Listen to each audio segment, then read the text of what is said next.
What's up everybody, Kier Gomes here and welcome back. So we are gonna do something different today, as in something that we have definitely never done before. If you guys are active at all in the online magic community, you're probably aware of a little YouTuber by the name of Chris Ramsay. Of course, if you watch my videos, you definitely know who this person is. I've reviewed his products on here before with the first playing cards. The guy's got millions of subscribers. He's a professional magician, puzzle solver, video maker, kind of does a little bit of everything, and as well, he is very talented at the things that he does do. We're not here to talk about Chris Ramsay, we are here to talk about Chris Ramsay's newest endeavor, and that is Big Trick Energy on TruTV. If you guys haven't heard about this is Ramsay's newest project. It is a TV show, full-fledged network television on TruTV. It's kind of in the same style as Impractical Jokers and The Carbonaro Effect, and these are two shows that a lot of you who know me know I happen to be a huge fan of. So of course, when I heard about this, I couldn't help but get excited, and I couldn't help but be interested in how it was gonna turn out. Well, if you didn't know this, the first episode has premiered, and I watched it. Oh yes, and I'm about to watch it again because today we are going to be taking a look and reviewing the first episode, season 1, episode 1 of Big Trick Energy on TruTV. Carry me off the basketball court. All that and more coming up, but before we get into it, please do drop a like on this video and subscribe if you haven't already. And without further ado, let's roll that intro and get you guys on your way.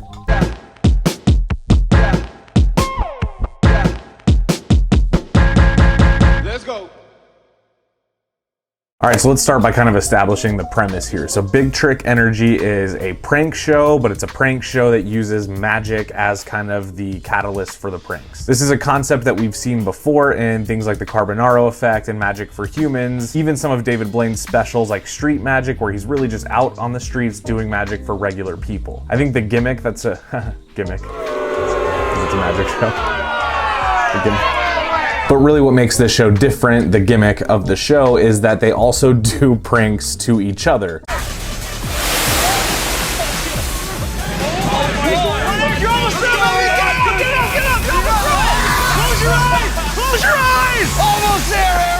So you get a little bit of that camaraderie that you would get from something like Impractical Jokers, but with the same creative medium as something like The Carbonaro Effect. So conceptually, you couldn't say it was the most original idea, but it really doesn't have to be. This is quality television regardless. Everybody loves pranks, everybody loves watching a little bit of magic, and of course, the big thing is who's hosting the show and do you like them? Now, Chris Ramsay is obviously the focal point of this show. I would say very similar to any other ensemble cast reality show. There's really the one person that's kind of spearheading the rest of the group. In this case, it is Chris Ramsay. At least from the first episode, he does the intro, does the voiceover for the trailer. He seems to be kind of the figurehead or kind of the face of the group. However, he is accompanied by an exceptional group of magicians, people that you have probably also heard of if you're a fan of my channel, if you're a fan of Chris's channel. Big Trick Energy also features the likes of Alex Boyer, Wes Barker, and of course, Eric Leclerc. These are three names that you're probably familiar with, but in case you're not, Wes Barker is a very talented, on Instagram, I think he's named Stunt Magician. The dude's hilarious. He does a little bit of comedy with his magic. He's just kind of wilding out. He's got a personality of a damn magician. He is an amazing performer. I actually, after watching the pilot for Big Trick Energy, I went back, I watched some of his live performances that you can find online, and I mean, the dude's a star. Then you get Alex Boyer, everybody's favorite edgelord. No, jokes aside, Alex is also very talented. You've definitely seen him before on Chris's channel as well. These are people that he hangs out with, you know, and I think that's something that also really helps sell this show and this ensemble of hosts, is that you can tell these people are actually friends. Then finally, you have Eric Leclerc, and everybody knows and loves Eric Leclerc. Now, I'm gonna be honest, my first impressions after seeing the trailer were that I kind of felt like I knew what I was in for. It felt like, you know, kind of your standard like Fuse TV, even though it's TruTV, but it felt kind of like a Fuse TV, kind of high octane show with explosions and hijinks, and I love that stuff. I love it. I can't get enough. I'm kind of an addict when it comes to things like that. But I wasn't 100% sold, only because if we're looking at holistically the idea of a show with magic pranks, we've kind of seen all of it before. So I was a little bit hesitant. Is the magic gonna be fresh? Is it gonna be something that people haven't seen before? We're gonna talk all about that in a little bit. So initial reaction, and it's kind of just the opening shot of, you got the boys, you got Eric, Chris, Alex, and Wes, and they're essentially just kind of doing their intros, where you can see, you know, it's got their names and flashy bold letters, and it's got this nice song playing, and I think it was actually extremely well shot. I would be curious to know like whose direction that was or whose idea that was, but basically you get these 4 boys. They're kind of like in a junkyard, and there's a band playing this really intense song with this speed ramping. It looks really, really clean. And then you see the 4 of them kind of split up and go into 4 separate porta potties, at which point a car is dropped on 3 out of the 4, and the 4th one that was untouched, all 4 of the guys come spilling out of it. And then Wes makes a nice joke, and that's how the show starts. Now, listen to me. The show starts with, like I said, a very high octane, intense, kind of high stress situation to really show what we're in for the show. So it sets the stakes unbearably high. Now, I did think it was really funny. I like the close the door joke that Wes made. I actually really enjoyed that bit. I thought it was really good, but I couldn't help but be wondering the whole time, how does it get bigger or better than what we've already seen in the first shot of the show? Well, I'll tell you. This show combines ideas that we've seen from a bunch of other prank TV. Things from like the Jamie Kennedy Experience, things from, like I said, Carbonaro, definitely things from like Impractical Jokers in terms of the way that these people prank each other. I think it's great. Some of the bits were hilarious. The magic was good magic. So let's take some time to talk about the magic in the show.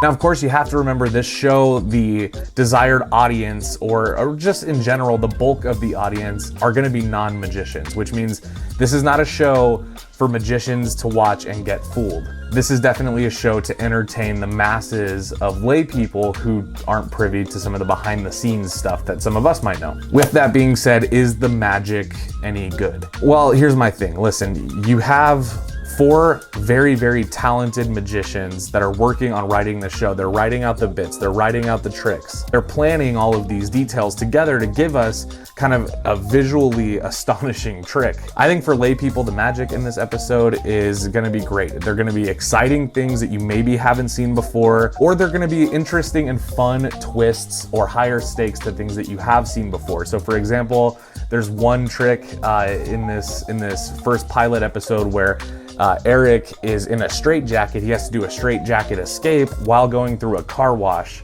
And what the crew doesn't tell him is that he's going through the car wash in a straitjacket with the doors open, water, soap, wax hitting him in the face. And I won't spoil it, but he either does or does not complete that challenge in its full entirety. And it's funny. You can tell that there are scripted points in there. You can tell some of the reactions that the boys are having to other things. You can tell that it's part of the show and it's really being dressed up, but I really don't think that takes away from the magic. It doesn't seem staged.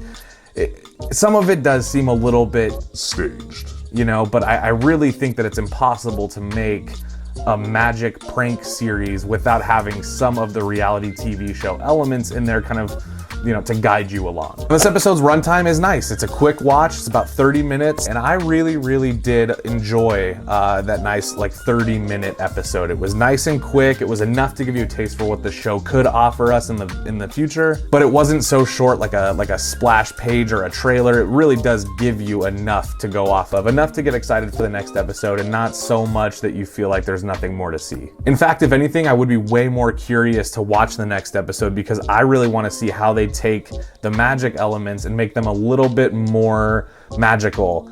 So my biggest complaint about the show is that it definitely felt like there was way more comedy, inside joke, almost comedy that kind of goes with the, I'll say it this way. It does seem like a lot of the comedy is very inside. So in order to get the chemistry of these 4, which I think you definitely do, you just kind of have to accept that you're not gonna understand the dynamic right away. You're gonna have to watch more episodes. I think if you have no knowledge of any of these magicians and you just go in watching the show, there's gonna be clear favorites from the very beginning. Definitely seems like Eric has a huge stake in this show, which I really like. I think the personality that Eric Leclerc has is made for this kind of show. Wes is also very funny in this show. He also has a very innocent charm to him. And if you've seen his YouTube channel, you know what I mean. So very, very likable stuff. And they make all 4 four of these guys extremely likable. I actually think that Alex Boyer is probably the least focused on in this episode, and I could say it's a shame, but at the same time, I know you can't give equal parts attention to all four people, but I do want to see more from Alex. Specifically, I want to see more magic from Alex in the next episode. All right, so we've talked a little bit about the runtime, we've talked about the magic a little bit, we've talked about some of the stuff that worked for me, we've talked about some of the stuff that didn't work for me. Now I just want to take the time to kind of talk about some of the bits in here. I don't want to spoil the episode, and honestly, with copyright and everything, I've never made a video like this before, so I have no idea what the rules are. And I don't want to give too much away, but here's what I do want to say about the pranks and how lay people kind of play their part in this show.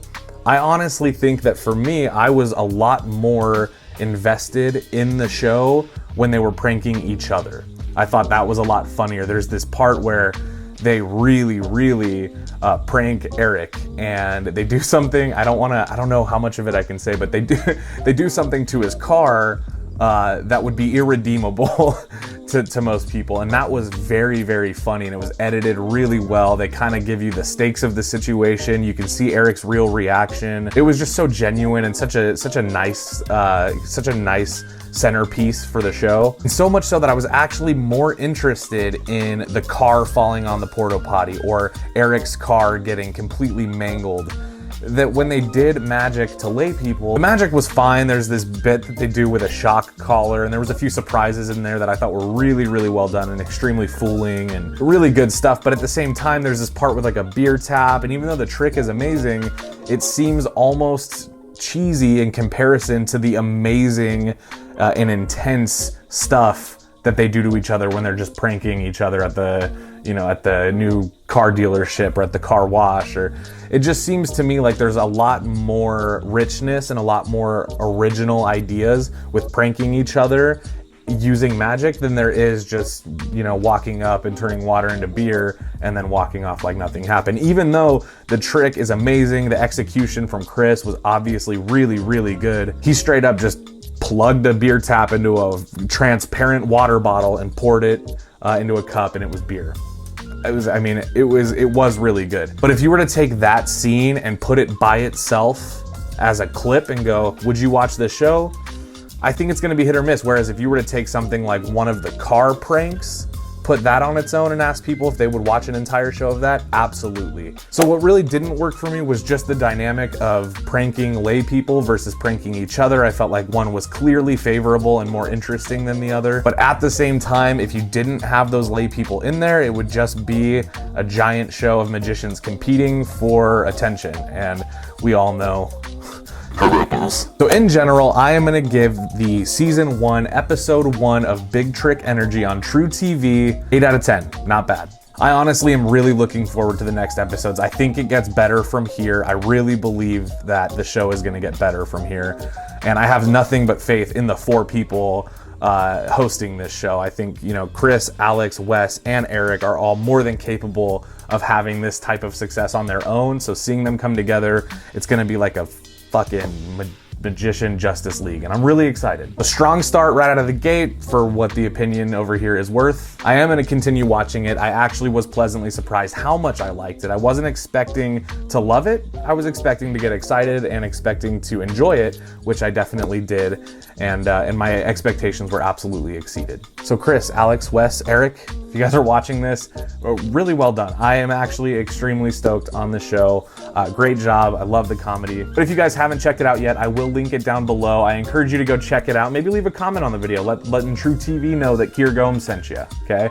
Maybe then we could hook up a sweet little giveaway with the BTE boys. Also, I'm curious to know your guys' thoughts on this type of video. Like I said, it's kind of new to me, but definitely one that I've enjoyed making. It's also a nice way to break it up from product reviews and that old thing while still keeping things relevant. So if you guys like this kind of stuff, of course, the best way to let me know, drop a like on this video. I really do appreciate it. As well, leave me a comment. Leave me a nice little comment. Did you guys watch the show? Let me know what your thoughts on the show were. Did you agree with my nitpicks? Did you not agree? One thing I want to make extremely clear is that I have nothing but respect for everybody involved in Big Trick Energy, and as a whole, my review, my rating, my whatever, is all just a reflection of me and how I enjoyed it. And I thought it was pretty damn good. And I do look forward to watching the next episode. All right, guys, get busy in the comments, get busy with the likes, and I hope you'll consider subscribing for more awesome content just like this. All right, and with all that being said, I hope everybody has a wonderful rest of their day.